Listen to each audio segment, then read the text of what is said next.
News 18 के digital page में आप सबका स्वागत है। मैं हूं राजन वैद। आज जो 3 टॉप हेडलाइन जम्मू से रहने वाली हैं उसमें सबसे पहले बात होगी आज एलजी मनोज सिन्हा आज आईआईएम जम्मू में एक फंक्शन में जो है हिस्सा लेंगे और मकसद यही है कि पिछले दिनों में जो आईआईएम की तरफ से जो बसोली आर्ट पे जो बसोली पेंटिंग्स पे जो वर्कशॉप लगाई गई जो कई दिनों तक चली, आज उसका समापन होगा और काफी जो आर्टिस्ट हैं, जो रिनाउंड आर्टिस्ट हैं, नेशनल लेवल के आर्टिस्ट हैं, उन्होंने इस वर्कशॉप में हिस्सा लिया।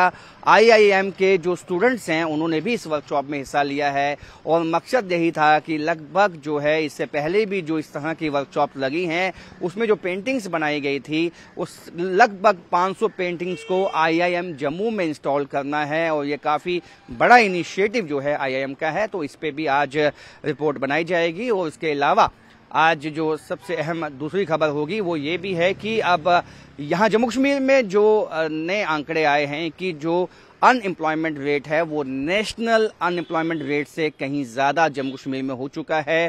जो वादे किए गए थे, यहाँ पे इंडस्ट्री आएगी, यहाँ पे एम्प्लॉयमेंट की अपॉर्चुनिटीज युवाओं को मिलेगी, वो कहीं ना कहीं धूमिल होती दिखाई देती हैं। इस पे भी आज एक रिपोर्ट बनाई जाएगी कि क्या सोचता है युवा और ऐसा क्यों है कि जम्मू कश्मीर में एम्प्लॉयमेंट के वैसे रास्ते नहीं खुल सके जैसे कि देश के अन्य राज्यों में खुल पाए हैं।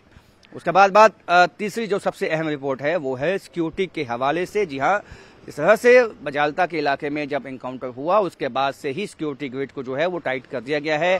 सांबा हो या उसके आसपास के इलाके हों, वहां पे तलाशी अभियान सिक्योरिटी फोर्सेस की तरफ से चलाया गया है। खुद जो सीनियर ऑफिशियल्स हैं जम्मू कश्मीर पुलिस के, वो इस पे निगाह बनाए हुए हैं। इस वक्त जो है एक छटपटाहट आतंकवादियों में दिखाई देती है कि जो घात लगा के सेना के काफिलों पे या सिक्योरिटी फोर्सेस पे हमला करना चाहते हैं, लेकिन सिक्योरिटी फोर्सेस यही चाहते हैं कि उनकी हर एक कोशिश को पहले से ही विफल कर दिया जाए, जिसके लिए तमाम कदम उठाए गए हैं। इसके अलावा कई अहम रिपोर्ट्स हैं जिसमें श्री माता वैष्णो देवी संघर्ष समिति भी कई जगहों पे एमबीबीएस सीट विवाद पे जो है प्रोटेस्ट करने वाली है। इन तमाम जो खबरें हैं उन पे आज न्यूज 18 की निगाह बनी रहेगी।